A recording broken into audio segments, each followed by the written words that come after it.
part of that blame game that the Democrats are continue to say, and the Biden administration continue to say, is that there is price gouging, like deliberate price gouging at the pump. Looking at the numbers and the profit margins and everything else for these oil companies and gas companies and the like. Same with shipping companies and so on and so forth. And there could be a little bit of that going on, but it's not the full reason of why we've been dealing with plus 7% inflation since December of 2021. I mean, if you look at this chart and table here that I'm going to show you here on the screen, I mean, you can see it. It's clear as day. This first one, the table, January of 2021, when Biden came into office, 1.4%, this far left column. This is the overall inflation year over year. So from January 2020 to January 2021, we're at 1.4%. February 2021, 1.7. March, 2.6. Then in April 2021, after that bill was passed in March, again, like the $3 trillion, the Save America plan, 4.2%. May 2021, that's when we hit 5. Then we stayed 5 or above all the way until September of 2021. October 2021, we jumped to 6. December 2021, we jumped to 7. And we have been above 7% for 8 straight months and above 8 for 4 straight months. And I believe we're going to be above 8 again, because I recorded this before the latest numbers were released on Wednesday. I believe we're going to be above 8 again for July 2022. And then if you look at this chart, this is over the last 20 years. This is showing the overall inflation. I mean, you can see going over the last 20 years to June of 2022, we were at just 1.1%.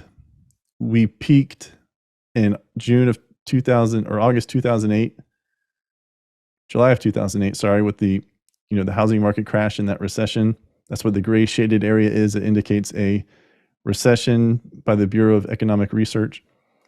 We're at 5.6% there. So even in that Great Recession, even in the recession of 2008, we only hit 5.6% inflation. However, come over here to the right-hand side, and you can see, and I just detailed it going through that table. Last month for June of 2022, we're at 9.1% inflation. And we are in a recession, depending on how you define it, right? Depending on how you define it. But if you take the standard definition of recession, 2 quarters of negative GDP, we are there.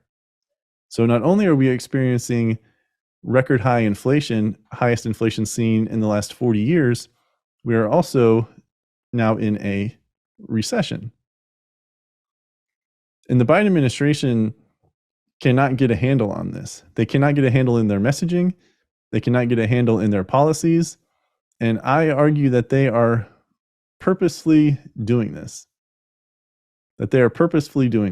Because again, they subscribe to this modern monetary theory where you can never have too much money. But as we are seeing, as we spend more money, as we print more money, as we create more money, whatever you want to call it, as we are injecting trillions of dollars into our economy, we are suffering more and more inflation. And yeah, like I said at the beginning, sure, there are certain elements of it that factor in, such as supply and demand in the supply chain and so on and so forth.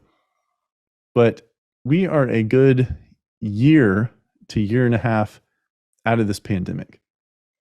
We didn't need the $3 trillion. There are billions upon billions, I believe even trillions of dollars that have not been used from the $6 trillion that was passed in 2020. We did not need the extra 3 that was passed in March of 2021.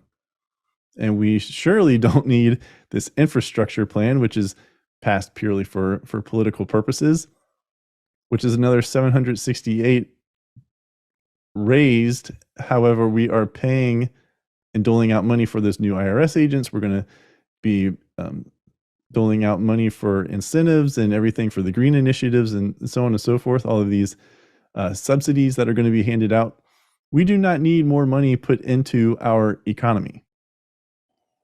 Hi, I'm Brian Kletter, the creator and host of the Counterthought Podcast. Thank you for watching this video. Remember to like it, and then also check out these 2 videos and subscribe to the channel. For more daily content from me, you can find me on Instagram at Counterthought CEO and the official Counterthought Instagram page at counter_thought.